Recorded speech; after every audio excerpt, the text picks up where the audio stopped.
ভাই good morning সবাই, কেমন আছে সবাই? আশা করি সবাই ভালো আছো, আমিও খুব ভালো আছি। আর চলে আসলাম একটা নতুন ভিডিও নিয়ে ভাই। এখন আমি আছি শ্যামনগর ভাই, আর এখন ঘড়ির কাঁটায় বাজে ভাই প্রায় 9টা বাজে যায়। 9টা বাজতে এখনো 10-5 মিনিট বাকি আছে। আর ভাই আমি তোমরা যারা যারা আমাকে জানো সবাইকে আবারও বলে রাখি যে আমি ভাই অভি, আর আমি তোমার কলকাতায় ভাই অ্যাপ ক্যাব চালাই। আর আমি এটা হচ্ছে ভাড়ার গাড়ি চালাই এখন, বেসিক্যালি এটা আমার নিজের গাড়ি না।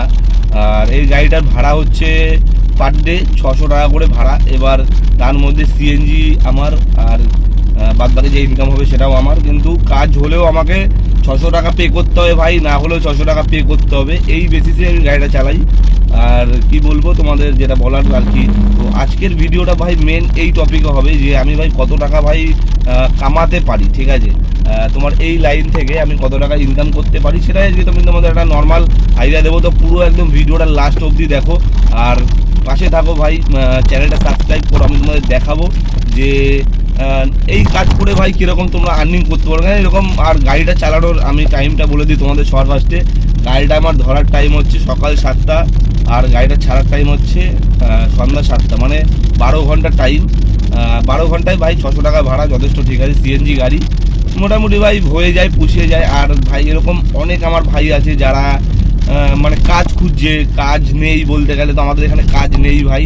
তো যারা যারা কাজ খুঁজছে তারা ভাই ড্রাইভিং লাইসেন্স করে, যারা 18+ আছো, 18+-এর পরে ড্রাইভিং লাইসেন্স করে ভাই তোমরা এই লাইনে ভাই জয়েন করতে পারো ভাই। মোটামুটি তুমি ভালো টাকা কামিয়ে নেবে মাস গেলে। এবার নিজের গাড়ি হলে তোমরা একটু বেশি কামাবে, আর যদি তোমরা ভাড়ার গাড়ি ফাড়ি চালাও তাহলেও তোমরা মোটামুটি অ্যাপ্রক্স ভাই ভালো কামিয়ে নেবে, ঠিক আছে? তো পাশে থাকো আর ভিডিওটা দেখো ভাই। মানে কি বুকিং আমি পাই ফার্স্ট ট্রিপ। আমি ফার্স্টে এসেছিলাম গ্যাস ভরাতে, কারণ এখন ভাই গ্যাসের হেভি সমস্যা হচ্ছে, পাওয়া যাচ্ছে না। কলকাতার দিকে কোনো পাম্পে ভাই পাওয়া যাচ্ছে না।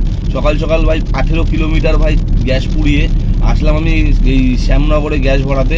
আর গ্যাস এখন আমার ভরানো হয়ে গেছে, আর এখন অবধি গাড়ি চলেছে 20 কিলোমিটার, কিন্তু এক ট্রিপও আমি নিতে পারিনি।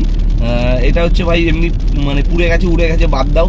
যাই হোক, গ্যাস এখন ফুল হয়ে গেছে। এখন আগাচ্ছি কল্যাণী এক্সপ্রেস ধরেই ব্যারাকপুরের দিকে আগাচ্ছি।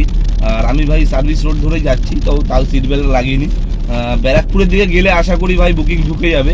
শ্যামনগর থেকেও পাওয়া যায়, কিন্তু সব সময় পাওয়া যায় না ভাই। যেমন আজকে পেলাম না, মোটামুটি 20 মিনিট 25 মিনিট ওয়েট করেছি, তাও পাইনি। তো দেখছি এখন ব্যারাকপুর থেকে কি পাই, বা ব্যারাকপুর থেকে নাও পেতে পারি, আগেও আগে যেতে হয়। যাই হোক, আমি তোমাদের পুরো টোটাল আপডেট দেবো ভাই আজকের দিনের ভিডিওটা। দেখতে থাকো, খুব ইন্টারেস্টিং হচ্ছে ভাই, খুব মানে দেখবো। আমার একটা টার্গেট আছে আজকে মোটামুটি 2,5-3 হাজার টাকা কামানোর মতো। তো দেখছি কতটা কি কামাতে পারি, টোটালটা তোমাদের আপডেট দেবো। তো ভাই সব কিছু অন করে দিয়ে, ইনড্রাইভ র্যাপিডো অন করে দিয়ে আমি সামনের দিকে আগাচ্ছিলাম, যারা ভালো বুকিং পেয়ে যায় তার জন্য। তো সেরকম কোনো বুকিং বাজছিল না। তো মোটামুটি আমি ওয়্যারলেস মানে মোড় অবধি চলে আসি, মানে ফাঁকা গাড়ি নিয়ে। তারপরে একটা আমার কাছে ওখান থেকে এয়ারপোর্টের বুকিং আসে ভাই, কত 470-72 টাকা এরকম ফেয়ার ছিল। মোটামুটি তোমার 20 কিলোমিটার মতো ছিল ভাই, যেহেতু এদিক দিয়ে মানে বুকিং পাওয়া যায় না। তো আমি ভাই নিয়ে নিই ইনড্রাইভে, ওটাই নিয়ে নিই। আর এখানে কাস্টমার ভাই আমাকে বলছিল যে দাদা মানে 3টে বড় বড় লাগেজ আছে ভাই। তো 3টে লাগেজ তো সিএনজি গাড়িতে স্পেস কম থাকে, তো কোনো রকমভাবে একটা পিছনে দিয়ে আর 2টো লাগেজ সামনের সিটে বসিয়ে আমি ঢুকে যাই ভাই এয়ারপোর্টে। আর এয়ারপোর্টে ঢুকে ভাই ফেয়ার নিয়ে নিই আমি 472 টাকা মতো। কাস্টমারকে 5 স্টার রেটিংও দিয়ে দিই, খুব ভালো মানে কাস্টমার ছিল, একটু কথা বলতে বলতে চলে এসেছি। আর তারপরে ভাই এয়ারপোর্টে আমি 1.5 ঘন্টা ওয়েট করেছি ভাই, কোনো বুকিং ছিল না। তারপরে আমি এই বুকিংটা পেয়েছি ভাই।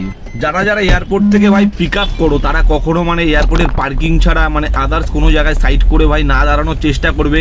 আমি আজকে মানে কেস খেতে খেতে বেঁচে গেছি ভাই, কোনো রকমভাবে মানে গাড়িটা টান দিয়ে ঢুকিয়ে দিয়েছি গলির মধ্যে, ওই জন্য ভাই পার্কিংয়ের দিকে ঢুকিয়ে দিয়েছি বলে বেঁচে গেছি। নাহলে আজকে আমি এয়ারপোর্টে 500 টাকা মতো কেস খেতাম। আর এই বুকিংটায় ভাই যা ফেয়ার এসছে তোমার কি বলবো, 500 টাকার কাছাকাছি 490 টাকার মতো ফেয়ার ছিল ভাই এই বুকিংটায়। তোমার 10 কিলোমিটার, এটা আমি এয়ারপোর্ট থেকে তুলেছিলাম। মোটামুটি ভাই কি বলবো, ওই তোমার ধরো না 30-35 টাকার প্লাস ভাই কিলোমিটার ছিল। প্লাস তোমার ইনড্রাইভে তো মানে পার্কিং চার্জটা বুকিংয়ের সাথে অ্যাড থাকে না, ওটা আমি আলাদা করে কাস্টমার পে করেছি 100 টাকা। ওই মোটামুটি ওইদিকে 500-600 টাকার মতো কাস্টমার পে করেছে এই বুকিংটার জন্য। তারপরে ভাই আমি ওখান থেকে আর একটা বুকিং পাই, যেটা হচ্ছে ওখান থেকে আমি চলে যাই ভাই বারাসাতে। আর বারাসাতে ড্রপ করি ওই ম্যাডামকে। মোটামুটি তো ভাই খাওয়া দাওয়া কমপ্লিট, বারাসাতের এখানে এখন ওয়েট করছি। আর মোটামুটি 2:10 বেজে গেছে। আর সেরকম কোনো বুকিং নেই, আছে টুকটাক ছোটো ছোটো বুকিং দিচ্ছে 18 টাকা 19 টাকা কিলোমিটার। একটা বুকিং এখান থেকে ঢুকছে তোমার যাবে হচ্ছে হুগলি শ্রীরামপুরের ওদিকে, ফেয়ার দেখাচ্ছে 420 টাকা। আর হাইয়েস্ট সব থেকে অফার করতে পারছি 540 টাকা। কিলোমিটার প্রায় তোমার 34 কিলোমিটারের কাছাকাছি দেখাচ্ছে। তো হিসাব করে যা দেখলাম 16 থেকে 17 টাকাও কিলোমিটার ওরকম পড়ছে। তো এই বুকিংটা ভাই নেবো না, এরকম টাইপের বুকিং একদমই ধরবো না। চেষ্টা করবো একটুখানি বেশি ফেয়ারের ভাই বুকিং, সেরকম বুকিং পাচ্ছি না, তো ওই জন্য এখন ওখানে ওয়েটই করছি, ভালো বুকিং আসলে সেটা নিচ্ছি। আবার বারাসাতেও ভাই ওয়েট করেছি বলতে গেলে তোমার আধা ঘন্টার কাছাকাছি, আর মানে কোনো ভাড়া আমি পাচ্ছিলাম না ওখান থেকে, তাই জন্য ফাঁকা গাড়ি নিয়ে এগিয়ে যাই স্টার মলের দিকে। আর স্টার মলের ওখানে গিয়ে তখন আমার একটা ভাই বুকিং ঢোকে স্টার মলের থেকে আর একটু আগিয়ে গিয়ে ইউটার্ন করে হন্ডার শোরুম আছে একটা, ওখান থেকে আমি বুকিংটা পাই, একটা দাদার পিক আপ থাকে। আর পিক আপ করতে গিয়েও ভাই মোটামুটি আমাকে 10-15 মিনিট ওখানে বসিয়ে রেখেছে, ওয়েট করেছি ভাই। তারপরে গিয়ে কাস্টমার এসেছে, আর তারপরে দাদা উঠলো গাড়িতে। আর এই দাদার ড্রপ ছিল হচ্ছে তোমার চিনার পার্কের সিগন্যালের ওখানটাতে, আর আমি ওনাকে নিয়ে যাই, বেশিক্ষণ টাইম লাগে না, রাস্তা পুরো ফাঁকা ছিল বলতে গেলে। তো ফটাফট আমি টান দিয়ে এয়ারপোর্ট চলে আসি, এয়ারপোর্ট থেকে ওখান থেকে যেরকম যায় রাস্তাটা সেরকম গিয়ে আমি ভাই ওনাকে ড্রপ করে দিই ভাই চিনার পার্কে। আর মোটামুটি ফেয়ার চলে এসেছিলো তোমার 290 টাকার কাছাকাছি চলে এসেছিলো ভাই। 11 কিলোমিটার 12 কিলোমিটার রাস্তা দেখাচ্ছিল, তো মোটামুটি ভালো ফেয়ার দিচ্ছিল। আর মোটামুটি আমি বারাসাত থেকে ভাই বেরোনোর চেষ্টা করছিলাম, কেননা বারাসাতে ঢুকে গেলে ভাই ওখানে আর কোনো বুকিং মানে তোমরা দেখতেই পেলে কতক্ষণ ওয়েট করলাম, তারপরে বুকিং পেলাম। তো যাই হোক, বারাসাতে ঢোকার চেষ্টা করবো না, আর মানে ঢুকবো না, ওইদিকে গেলে ভাই অনেক টাইম চলে যায়। তো আমি ওনাকে ভাই নামিয়ে দিই তোমার চিনার পার্কে। আর চিনার পার্কে নামিয়ে দেওয়ার পর ওখান থেকে আমার ভাই আরেকটা বুকিং চলে আসে। আর ভাই সেকেন্ড ট্রিপ আমি যেটা পিক আপ করেছিলাম ঠিক আছে এয়ারপোর্ট থেকে, তার আগে আমার সাথে একটা ঘটনা ঘটে গেছে। সেটা হলো ভাই আমি মানে এয়ারপোর্টের পার্কিংয়ে ওয়েট করছিলাম অনেকক্ষণ ধরে, তো কোনো বুকিং আমার বাজছিল না। সেকেন্ড ট্রিপের কথা বলছি। তখন ভাই হঠাৎ করে একটা ইনড্রাইভারের টিপ বাজে 972 টাকা দিয়ে, এরকম একটা অফার করছিল ভাই, যাবে তোমার বেহালার ওই সাইডে। মোটামুটি তোমার দেখছিলাম 35 কিলোমিটার ভাই ডিস্টেন্স দেখাচ্ছিল। তো ভাই 972 টাকা আমাকে অফার করছিল, আর আমি ভাই লাস্টে অফার করেছিলাম 1072 টাকায়। তো ওটা অ্যাকসেপ্ট করে নেয়, তারপরে আমি উপরে যাই, আর উপরে যাওয়ার সাথে ক্যান্সেল করে দেয় ভাই।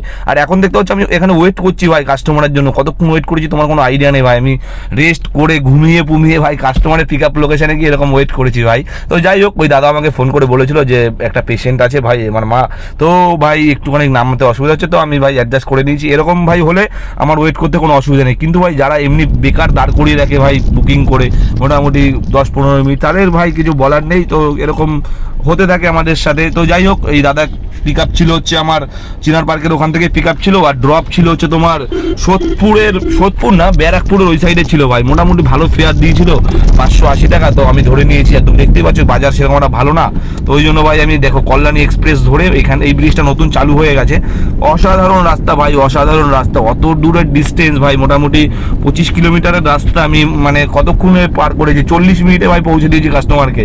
কাস্টমার ভাই খুশি হয়ে আমাকে 5 স্টার রেটিং দিয়েছে। আর ভাই রাস্তা ভাই, এই রাস্তায় গাড়ি চালাতেও খুব ভালো লাগে। তো যাই হোক, আমি ওনাকে নামিয়ে দিই ওইখানটাতে ওনার ড্রপ লোকেশনে। তারপরে কিছুক্ষণ ওয়েট করার পর আমি ওখান থেকে আরেকটা বুকিং পেয়ে যাই, যেটা ড্রপ ছিল তোমার সোদপুর। তো এই দিদিকে আমি নিয়ে চলে যাই সোদপুরে। আর এই ভাড়াটা ছিল হচ্ছে 10 কিলোমিটার ডিস্টেন্স ছিল, আর ভাড়া ছিল তোমার 310 টাকা মতো। তো যাই হোক, ওনাকে নামিয়ে দিই আমি। তারপরে আমি ভাই দেখো ফাঁকা গাড়ি নিয়ে এখন চলে যাচ্ছি গাড়ি গ্যারেজ করার দিকে। তো সোদপুর ব্রিজ উঠে ওখান থেকে গিয়ে দাদার বাড়িতে ভাই গাড়ি গ্যারেজ করে দেবো। তো আজকের মতো ভাই এই অবধি শেষ, মোটামুটি ভালো ইনকাম হয়ে গেছিলো সব কিছু বাচ্চার দিয়ে আমার ভাই। কালকে এই দিন 1500 টাকার মতো কাজ হয়ে গেছিলো। তো আপাতত এখানেই ভাই শেষ করছি ভিডিওটা। তো ভালো লাগলে ভাই ভিডিওটা লাইক করো, কমেন্ট করো, শেয়ার করো, আর সাবস্ক্রাইব করে দাও ভাই, চ্যানেলটা সাবস্ক্রাইব করে ভাই পাশে থাকো, বেল আইকনটাও টিপে দাও ভাই। তো সবাইকে অসংখ্য ভালোবাসা এত সুন্দর ভাই ভিডিওটা দেখার জন্য, আমার পাশে থাকার জন্য। তো দেখা হচ্ছে ভাই পরে আবার একটা নতুন কোনো ভ্লগে, ততক্ষণের জন্য সবাইকে বাই।